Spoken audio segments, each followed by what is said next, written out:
Hello mga mare! Welcome to my mini vlog! Paglalagyan.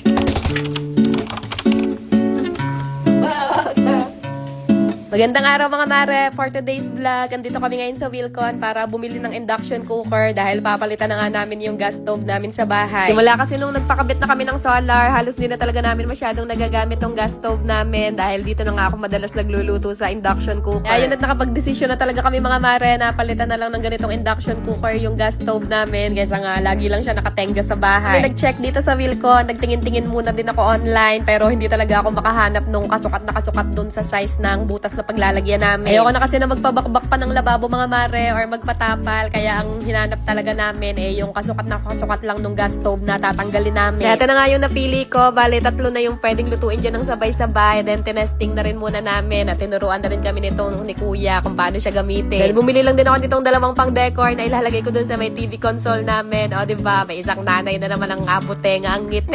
Uwi namin ng bahay mga mare. Siyempre, pinakabit ko na din kagad dito sa asawa ko at alam nyo naman si excited tong babae na ito. Tatawa na nga lang kami dyan sa lola ko dahil pagkatanggal nga namin sa box, sabi niya, bakit bumili na naman daw kami ng bagong TV? Tsaka rin talaga sa dahilan kung bakit pinush na rin namin tong induction cooker mga mare. Alam nyo naman, yung gas ngayon, talaga namang, nakakaiyak ang presyo. Syempre, since magastos yung gas ngayon, hindi ko na rin naman siya madalas nagagamit kasi nga, diba, naka-solar kami dito sa bahay. More on sa electric.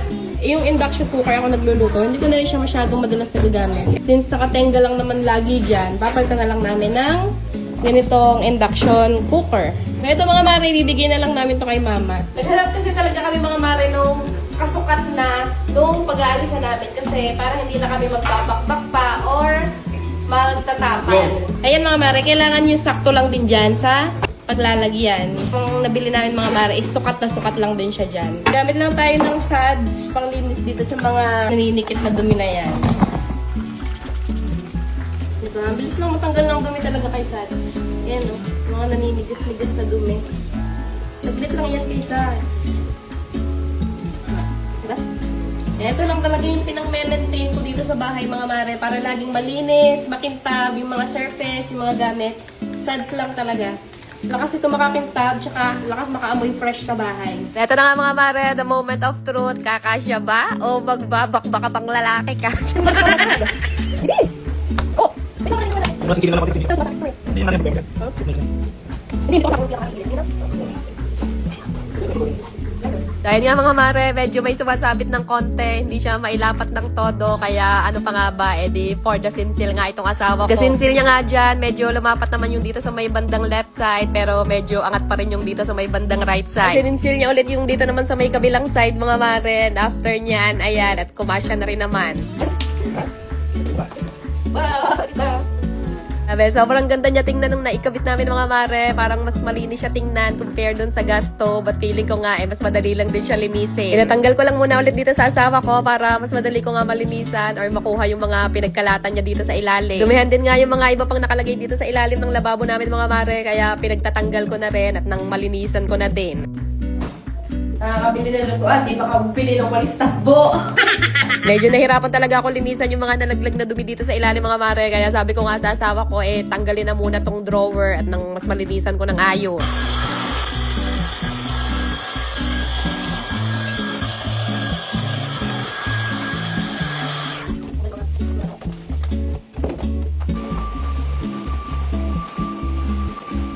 Late na pala namin to nakita sa box mga mare. Meron pa pala siya kasamang ganito na kailangan muna idikit dyan sa mga corners bago ilagay yung induction cooker dito. Siyang malambot na tape. Hindi ko lang alam kung ano yung tawag dyan. Protector yata or anti-slip yata yan. Nandun nga pala namin yung stuff sa store kanina mga mare. Kung hindi ba siya yung tipo na mabilis pumutok or yung tipong mabilis mabasa. Kaya ang advice lang nila sa amin, ang sabi nila, wag daw kagad pupunasan ng basa or ng basang-basahan habang mainit pa siya or kapag ka mainit pa. Doon muna palamigin muna bago linisan or bago punasan para maiwasan na pumutok siya. Pinagbabalik ko na rin nga itong mga pinagtatanggal ko dito sa cabinet kanina mga mare at dahil meron na naman nga tayong bagong gamit kaya ayan at mag-general cleaning na naman yan siya.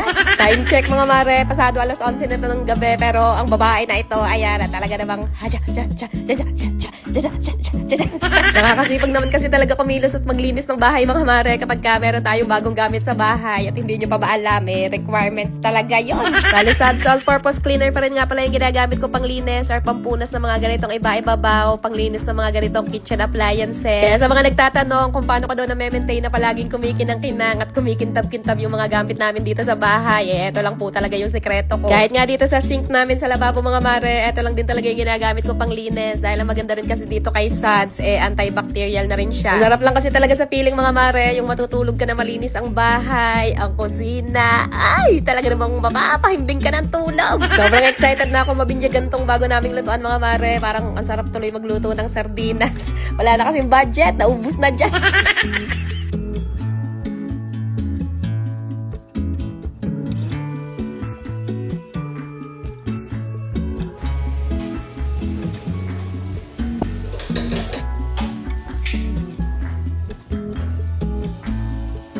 Siya, hanggang dito na lang muna ulit ang aking pinaka-latest update sa inyo. Thank you so much for watching mga mare ko. I see you again sa susunod nating vlog. Good night na muna. At ayun lang muna ulit for today.